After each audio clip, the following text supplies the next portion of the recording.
வணக்கம். இன்றைக்கி வந்து ரொம்ப டேஸ்டான ரொம்ப டிஃப்ரெண்ட்டான ஒரு புளிக்குழம்பு தான் இன்றைக்கி நான் செய்ய போகிறேன். அதுக்கு வந்து கருப்பு கொண்டக்கடலையும் வெண்டைக்காயும் போட்டு சூப்பராக இருக்குது இந்த புளிக்குழம்பு. இது எப்படி செய்யலான்னு பார்க்கலாம் வாங்க. ஃபஸ்ட்டு ஒரு கடாயில் கொஞ்சமாக எண்ணெய் விட்டுக்கோங்க. எண்ணெய் காஞ்சினோடனே 400 கிராம் வெண்டைக்காய் நான் எடுத்துக்கிட்டேன். அதுக்கு இந்த மாதிரி கட் பண்ணி வச்சு இதை நல்லா ஃப்ரை பண்ணிக்கோங்க. ரொம்ப வதங்கிடக்கூடாது. அந்த பிசுபிசுப்பு தன்மை வந்து இல்லாமல் இருந்தால் போதும். இப்போ இந்த வெண்டைக்காய் பார்த்தாவே தெரியும், நான் அப்படியே ஃப்ரெஷ்ஷாகவும் அந்த பிசுபிசுப்பு தன்மை மட்டும் இல்லாமல் இருக்குது. அந்த மாதிரி ஸ்டேஜில் ஓரமாக எடுத்து வச்சுட்டு ஒரு கடாயில் ஒரு 4 டேபிள் ஸ்பூன் அளவு எண்ணெய் விட்டுக்கோங்க. எண்ணெய் காய்ச்சினோடனே கடுகு வெந்தயம் போட்டு தாளிச்சிட்டு பொருசாக நறுக்கின பெரிய வெங்காயம் 10 பல் பூண்டு ஒரு கொத்து கருவேப்பிலை போட்டு பொன்னிறமாக வதக்கிக்கோங்க.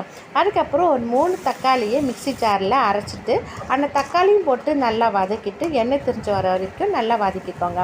அப்புறம் 1/4 டீஸ்பூன் மஞ்சத்தூள், 3 டீஸ்பூன் மல்லித்தூள், காரத்துக்கு நம்ம வரமிளகாத்தூள், 1 டீஸ்பூன் ஜீரகத்தூள் போட்டு இது லைட்டாக வந்து அந்த மசாலாவோட மிக்ஸ் பண்ணி விட்டுட்டு இந்த குழம்புக்கு எந்த மாதிரி 4 கப் அளவு தண்ணி ஊற்றிக்கோங்க. இந்த தண்ணியை நல்லா மிக்ஸ் பண்ணி விட்டுட்டு நுரத்தள்ளி வர வரைக்கும் வெயிட் பண்ணுங்கள். இப்போ நுரத்தள்ளி வந்தோடனேயே வறுத்து வச்ச வெண்டைக்காவும் போட்டு இதை நல்லா வந்து மிக்ஸ் பண்ணி விட்டுட்டு ஒரு கொதி வரட்டும்.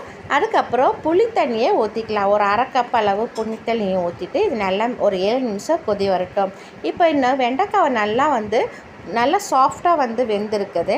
நான் வந்து ஒரு 200 கிராம் அளவு கொண்டக்கடலையை உப்பு போட்டு வேக வச்சு எடுத்துக்கிட்டேன். அந்த 200 கிராம் கொண்டக்கடலையை போட்டுட்டு இது நல்லா வந்து ஒரு கொதி வர வரைக்கும் வெயிட் பண்ணுங்கள்.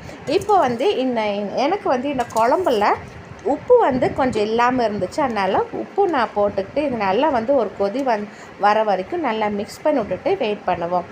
அடுத்தது பார்த்திங்கன்னா ஒரு 1/4 கப் அளவு தேங்காய், ஒரு சிட்டிகை ஜீரகம், ஒரு 10 மிளகு போட்டு நல்லா மிக்சி ஜாரில் தண்ணி விட்டு நைஸாக இந்த மாதிரி பேஸ்ட் பண்ணி அரைச்சி எடுத்து வந்துக்கிறேன். அந்த தேங்காய் பேஸ்ட்டு போட்டு இது நல்லா மிக்ஸ் பண்ணி விட்டுட்டு ரொம்ப கொதிக்க விடாமல் ஒரு கொதி வந்தோடனேயே அடுப்பை வந்து ஆஃப் பண்ணிவிட்டு லாஸ்ட்டாக ஃபைனல் டச்சாக நம்ம வந்து கொத்தமல்லி தலையை போடாமல் கருவேப்பிலையை நீங்கள் கிள்ளி போடுங்க. இந்த குழம்புக்கு அவ்வளோ வாசமாகவும் அவ்வளோ அட்டகாசமாக இருக்கும் இந்த குழம்பு.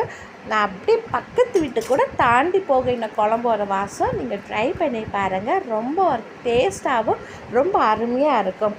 பசங்க இன்னமும் தாங்கம்மான்னு சொல்லி கேட்டு வாங்கி சாப்பிடுவாங்க. ட்ரை பண்ணி பார்த்து எனக்கு கண்டிப்பாக கமெண்ட்டில் சொல்லுங்கள்.